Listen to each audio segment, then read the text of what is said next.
God, thank you God for Oprah. You sent an angel and her name is Oprah. She came from Nashville, from a tiny station.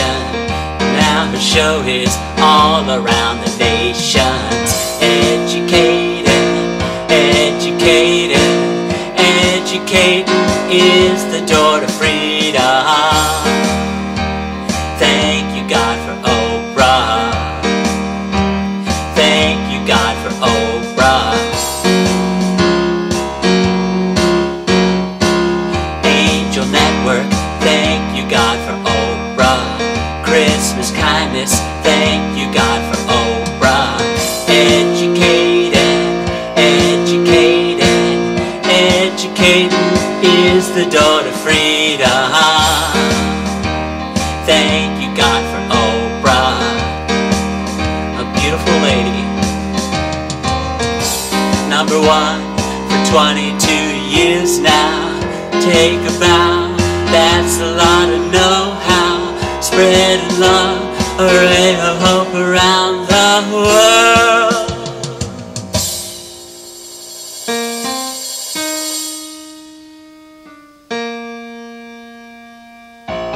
Good God, thank you God for Oprah. You sent an angel and her name is Oprah.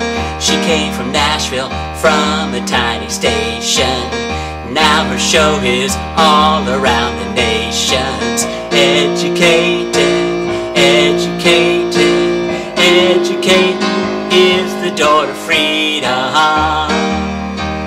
Thank you God for Oprah. Thank you God for Oprah. Angel Network, thank you God for Oprah. Christmas kindness, thank you God for Oprah.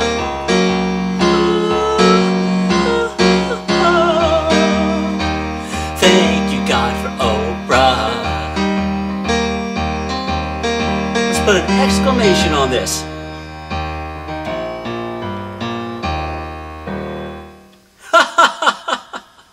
Yeah.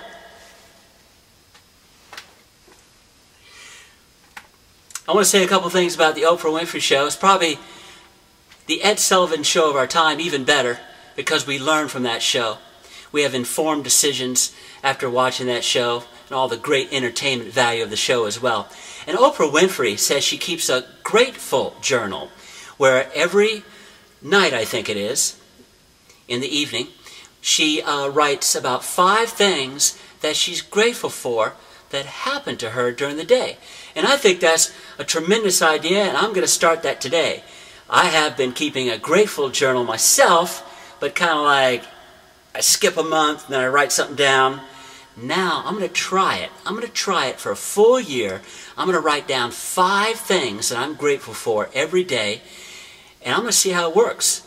I think it's a great, great idea for people to try, because when you're grateful for things in your life, it opens up doors for other things to come in your life. And I saw one of her shows where they were talking about animal cruelty with Proposition 2 coming up, and a man was on the show, and he talked about his father and his grandfather had a farm where they raised geese for slaughter. And they kept the geese in the barn, and the young boy's job was to go into the barn and grab a goose and take it out to the chopping block, and his head would be chopped off. And he described that when he went into the barn, all the geese were just paranoid, frantic, and running around and scared to death. I mean, these animals have personality, and they deserve to be treated humanely.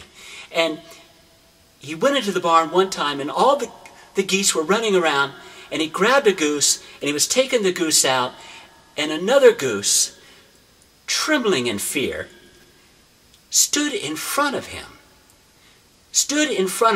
in defiance of him taking that goose out. And later they found out that that goose was the mate. Isn't that something? Can you picture that? Can you picture a goose standing in front of someone who's taken his or her mate out, and in defiance is going to stand there trembling for that goose. I mean, it's really a touching story.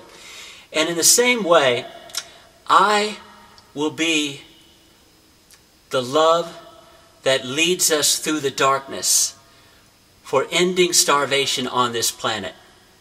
We can end starvation on this planet within 5 years. I have been studying this for 30 years. I'm probably one of the most foremost experts in the world on this. And I'm telling everyone, we can end starvation on this tiny planet within 5 years. And it benefits everyone. It benefits the 5-year-old. It benefits your grandmother. It benefits your son. It benefits your friends. And it benefits your loved ones. Please look at thecount.org and get fired up for a new transformation on this planet. We can end starvation within 5 years. Thank you very much. This is Steve Bruce, and I'll see you next Sunday.